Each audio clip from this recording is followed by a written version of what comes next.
Olá pessoal, sejam todos muito bem-vindos e muito bem-vindas ao nosso canal Mosaicos e Miscelâneas. Meu nome é Daniela e estou aqui para dar continuidade à leitura do livro de Rick Riordan, Percy Jackson e O Mar de Monstros. Hoje nós leremos o capítulo 10. Pegamos uma carona com confederados mortos.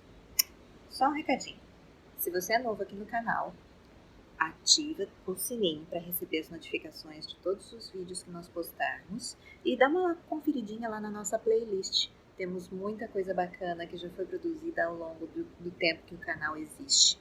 Deixa teu comentário também e compartilha para quem você gosta, que você sabe que gosta de ler e que porventura talvez não tenha acesso a esses livros que nós lemos aqui no canal. E o trabalho que a gente faz é feito com muito carinho para vocês. Vamos lá então à leitura. A garrafa térmica! Gritei, enquanto despencávamos para a água. O quê? Annabeth deve ter pensado que eu tinha perdido a cabeça. Estava agarrada às alças do bote como se sua vida dependesse disso, os cabelos voando para o alto como uma tocha. Mas Tyson entendeu. Conseguiu abrir meu saco de viagem e tirar de lá a garrafa mágica sem largar o saco nem o bote. Flechas e dardos passaram por nós assoviando. Agarrei a garrafa térmica e torci para estar fazendo a coisa certa. Segure firme. Eu estou segurando firme, gritou Annabeth. Mais firme. Enganchei o pé embaixo do banco inflável do bote e enquanto Tyson nos segurava pelas costas das camisas, dei um quarto de volta na tampa da garrafa. No mesmo instante, uma lufada branca de vento escapou e nos arremessou para o lado, transformando o mergulho vertical em uma aterrissagem de emergência a 45 graus. O vento pareceu dar risadas quando escapou da garrafa térmica, como se estivesse contente por se ver livre. Quando atingimos o oceano, batemos 2 vezes, quicando como uma pedra. Então, disparamos como uma lancha, com água salgada borrifando o rosto e nada além do mar à nossa frente.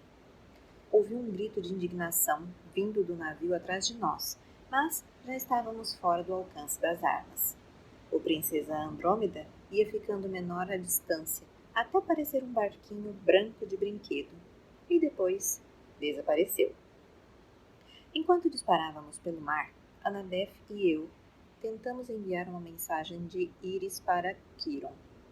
Pensamos que seria importante contar a alguém o que Luke estava fazendo, e não sabíamos em quem mais confiar. O vento da garrafa agitou um ótimo borrifo de mar que formou um arco-íris à luz do sol, perfeito para uma mensagem de Iris. Mas nossa conexão ainda era fraca. Quando Annabeth atirou um dracma de ouro na névoa e rezou a deusa do arco-íris para nos mostrar Quiron, o rosto dele apareceu. Mas havia algum tipo estranho de luz estroboscópica ao fundo e rock em volume alto, como se ele estivesse em alguma casa noturna. Contamos a ele sobre a fuga do acampamento e sobre Luke, o Princesa Andrômeda e o caixão dourado para os restos de Cronos. Mas com o barulho do lado dele e o ruído do vento e da água do nosso lado, não sabia o que ele tinha ouvido. Percy, gritou Quiron, você precisa tomar cuidado com...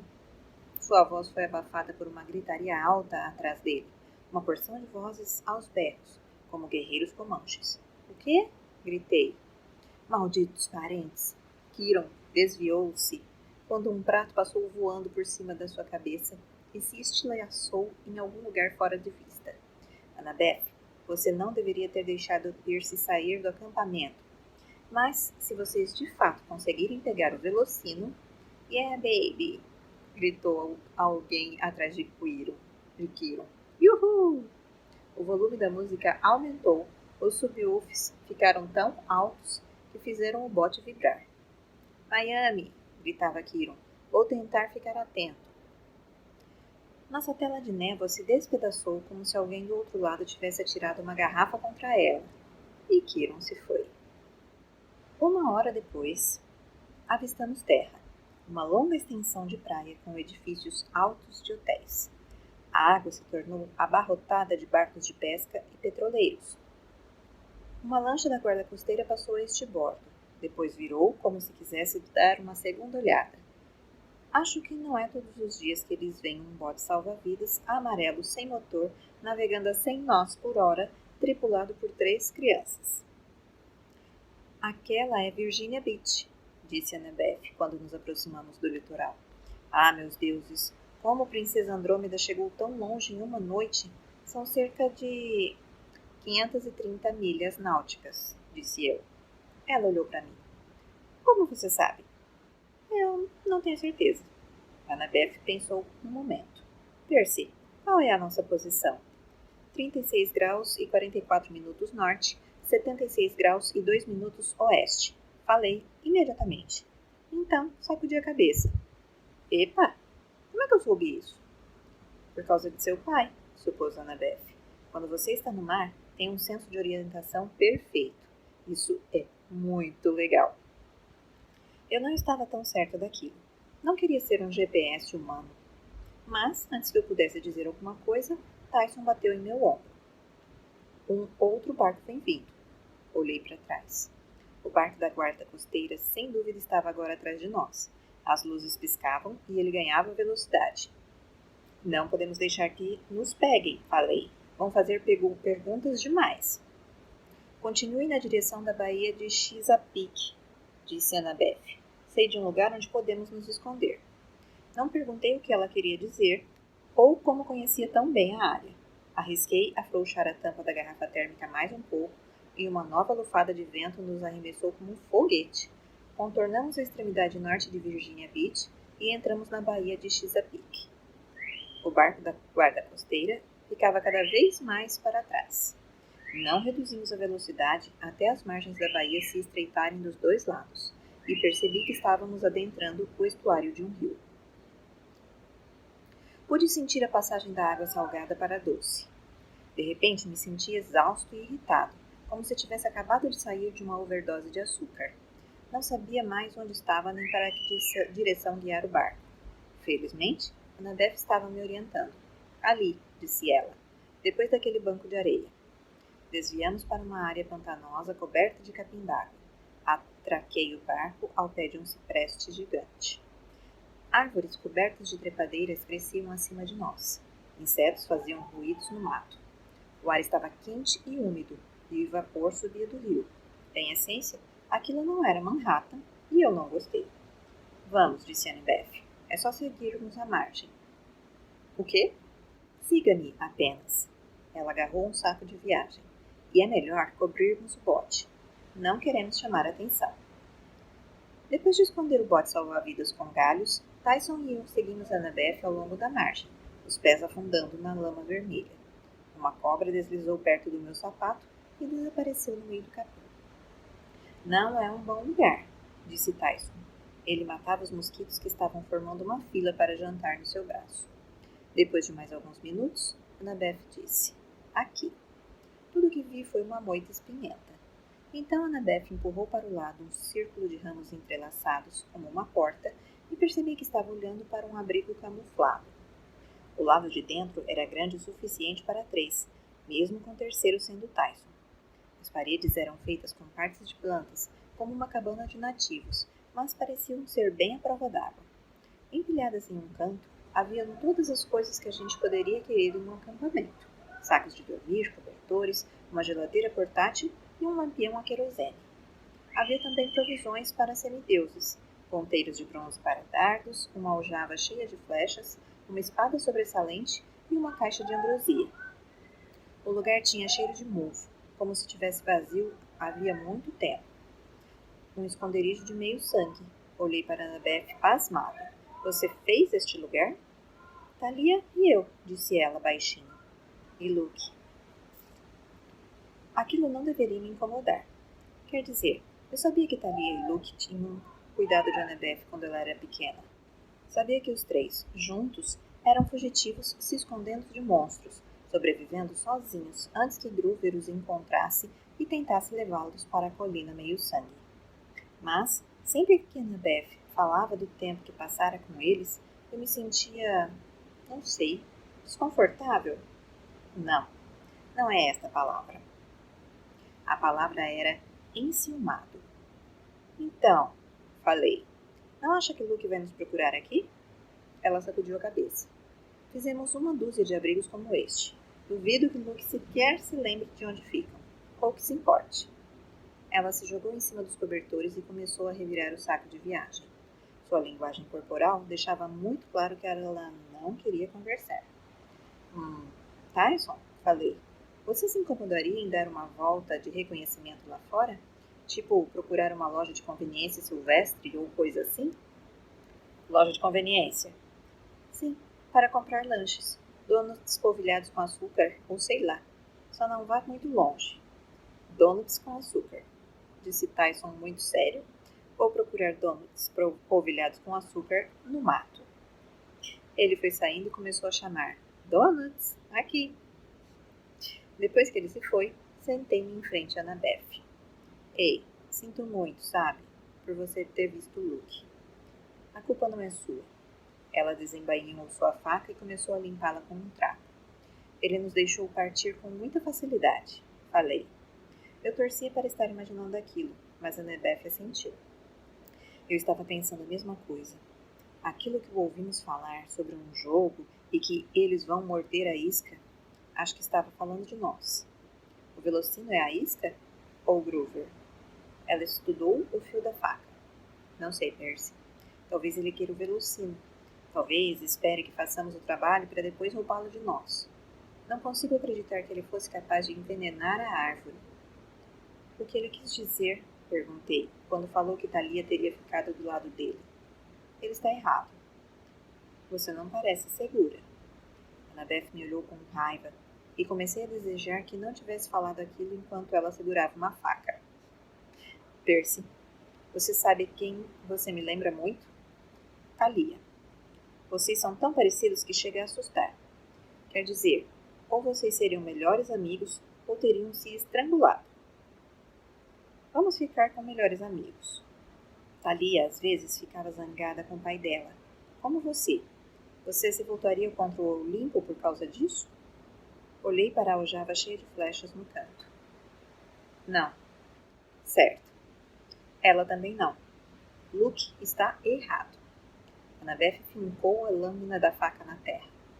Quis perguntar sobre a profecia que Luke mencionara e o que aquilo tinha a ver com meu 16º aniversário, mas imaginei que ela não fosse me contar. Quiron deixava claro que eu não tinha permissão para ouvi-la até que os deuses decidissem o contrário. Então, o que Luke quis dizer a respeito dos Ciclopes? Perguntei. Ele disse que você, entre todas as pessoas... Eu sei o que ele disse. Ele estava falando sobre a verdadeira razão de Thalia ter morrido. Esperei, sem saber muito bem o que dizer. Annabeth respirou fundo, indecisa. A gente nunca pode confiar em Ciclopes, Percy. Há 6 anos, na noite em que Groover estava nos levando para a colina meio-sangue, ela foi interrompida quando a porta da cabana se abriu com um rangido. Tyson se arrastou para dentro. Donuts com açúcar, disse orgulhoso, mostrando uma caixa de doces. Annabeth olhou para ele espantada. Onde conseguiu isso? Estamos no meio do mato. Não há nada no raio de 15 metros. Uma loja de donuts monstro, logo depois da colina. Isso é mau, murmurou Annabeth. Estávamos agachados atrás de uma árvore, olhando para a loja de donuts no meio do mato. Parecia nova em folha, com janelas iluminadas, uma área de estacionamento e uma estradinha conduzindo para dentro da floresta, mas não havia mais nada em volta, nenhum carro estacionado. Conseguimos ver um empregado que lia uma revista atrás da caixa registradora. E era tudo. Sobre a marquise da loja, em enormes letras pretas que até eu consegui ler, estava escrito Donuts Monstro. Um ogro de desenho animado estava dando uma mordida no O do monstro. O lugar cheirava bem, como donuts de chocolates fresquinhos. Isso não deveria estar aqui, sussurrou Annabeth. Está errado. Por que está errado? Perguntei. É uma loja de donuts. Psiu. Por que estamos sussurrando? Tyson entrou e comprou uma dúzia. Não aconteceu nada com ele. Ele é um monstro. Ora, vamos, Annabeth. Donuts monstro não quer dizer monstros. É uma rede. Nós temos em Nova York. Uma rede, concordou.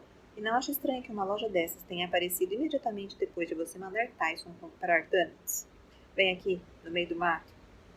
Pensei naquilo. De fato, parecia meio estranho.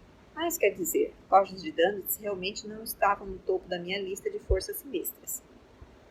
Pode ser um ninho, explicou Annabeth. Tyson choramingou.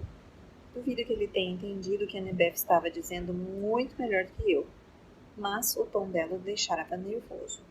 Ele havia avançado em meia dúzia de donuts da caixa e estava com açúcar polvilhado na cara inteira. Um ninho do quê? Perguntei. Você já se perguntou como essas lojas de franquia surgem tão depressa? Perguntou ela. Um dia não existe nada, e então no dia seguinte, bum, surge uma nova casa de hambúrgueres ou uma cafeteria ou o que for.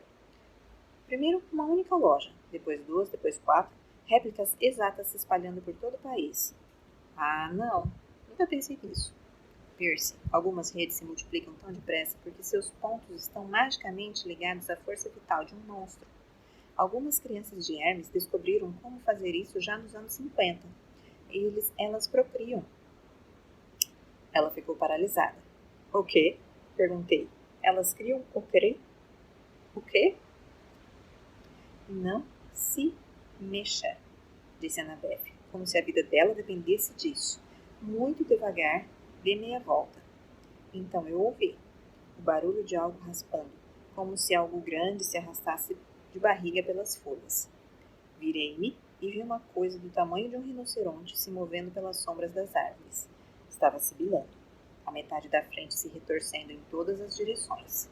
De início não conseguia entender o que era. Então percebi que a coisa tinha múltiplos pescoços, pelo menos 7, cada um com uma cabeça de réptil sibilando. A pele era coriácea e os pescoços usavam babadores nos quais estava escrito: Eu sou uma criança Monster Donuts. Tirei do bolso minha caneta esferográfica, mas Annabeth fixou os olhos nos meus, um aviso silencioso. Ainda não. Eu entendi. Muitos monstros têm péssima visão. Era possível que a Hidra passasse por nós sem nos notar. Mas, se eu destampasse minha espada, o brilho do bronze certamente chamaria sua atenção. Nós esperamos. A Hidra estava a apenas alguns metros. Parecia farejar a terra e as árvores como se estivesse caçando alguma coisa. Então, notei que 2 das cabeças estavam dilacerando um pedaço de lona amarela. Um dos nossos sacos de viagem. A coisa já estivera no nosso acampamento. Estava seguindo o nosso cheiro. Meu coração bateu forte. Eu já tinha visto uma cabeça de hidra empalhada como troféu no acampamento, mas aquilo não me preparava para a coisa real. Cada cabeça tinha a forma de losango como a de uma cascavel, mas as bocas haviam fileiras irregulares de dentes de tubarão. Tyson estava tremendo.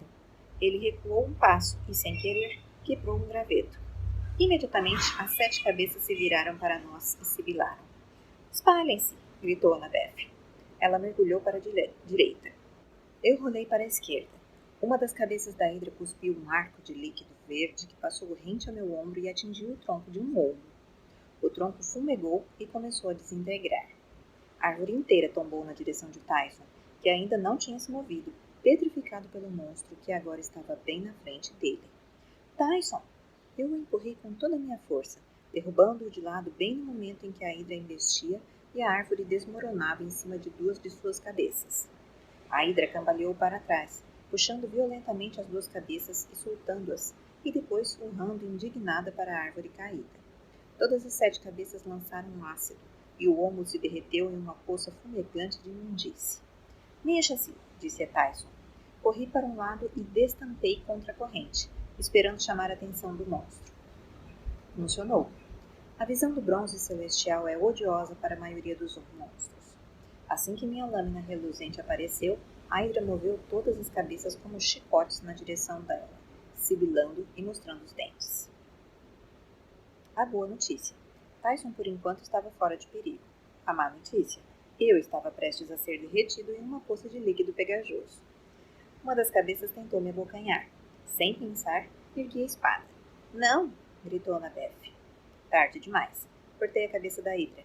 Aquilo rolou para longe, no meio do capim, deixando um poto descontrolado se agitando no ar, o qual logo parou de sangrar e começou a inflar como um balão. Em questão de segundos, o pescoço ferido se dividiu em dois, e em cada um brotou uma cabeça completa. Agora eu estava olhando para uma hidra de 8 cabeças.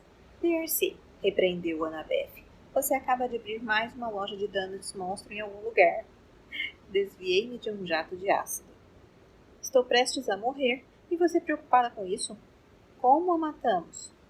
Fogo, Annabeth disse. Precisamos de fogo. Assim que ela disse isso, lembrei a história.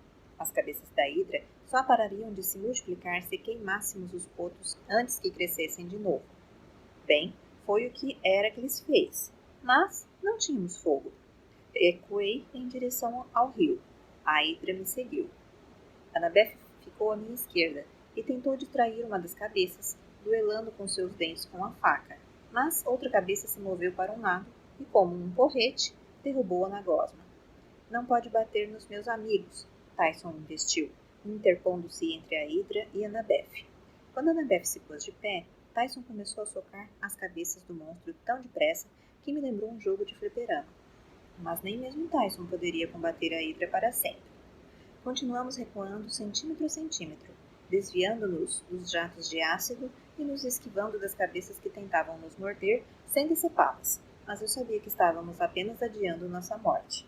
No final, acabaríamos cometendo um erro e a coisa nos mataria. Então, ouvi um som estranho, um chug-chug-chug, que deu início. Achei que fosse meu coração. Era tão potente que sacudiu a margem do rio. Que barulho é esse? Gritou Annabeth, sem tirar os olhos da hidra. Máquina a vapor, disse Tyson. Ok. Eu esquivei enquanto a hidra cuspia ácido por cima da minha cabeça. Então, do rio atrás de nós, uma voz feminina familiar gritou. Ali! Preparem o canhão de 10 quilos. Não ousei desviar os olhos da hidra, mas quem estava atrás de nós era quem eu pensava. Calculei que agora tínhamos inimigos em duas frentes. Uma voz masculina áspera disse. Eles estão muito perto, my lady. Dane-se os heróis, disse a garota. Em frente a todo vapor. Sim, my lady. Disparem à vontade, capitão. Annabeth entendeu o que estava acontecendo uma fração de segundos antes de mim. Ela gritou, para o chão! E nós mergulhamos quando um bom ensurdecedor ecoou vindo do rio. Houve um clarão, uma coluna de fumaça, e a hidra explodiu bem na nossa frente, fazendo chover um muco verde repugnante que se vaporizou assim que nos atingiu, como costuma acontecer com as tripas dos monstros. Que nojo! Gritou Annabeth. Navio a vapor! Berrou Tyson. Levantei, tossindo por causa da nuvem de fumaça de pólvora que rolava das margens do rio. Avançando ruidosamente pelo rio em nossa direção, estava o navio mais estranho que já vira. Navegava abaixo como um submarino, o convés revestido de ferro. No meio havia uma casamata na forma de um trapézio, com aberturas laterais para canhões. Uma bandeira oscilava no topo, um javali selvagem e uma lança em um campo vermelho sangue. Enfileirados no convés haviam zumbis de uniformes cinzentos, soldados mortos com feições tremeluzentes que escondiam o crânio apenas em parte, como Gous, que eu tinha visto no mundo inferior, guardando o palácio de Hades. O navio era um encouraçado, um cruzador da Guerra Civil. Mal pude distinguir o nome na proa em letras cobertas de musgo. Navio Confederado Birmingham. E plantada junto ao canhão fumegante, que quase nos matara, usando uma armadura de batalha grega completa, estava Clarice. Perdedores, zombou ela. Mas acho que preciso salvá-los. Subam a bordo. E assim terminamos o capítulo 10 do Mar de Monstros. Espero que vocês tenham gostado.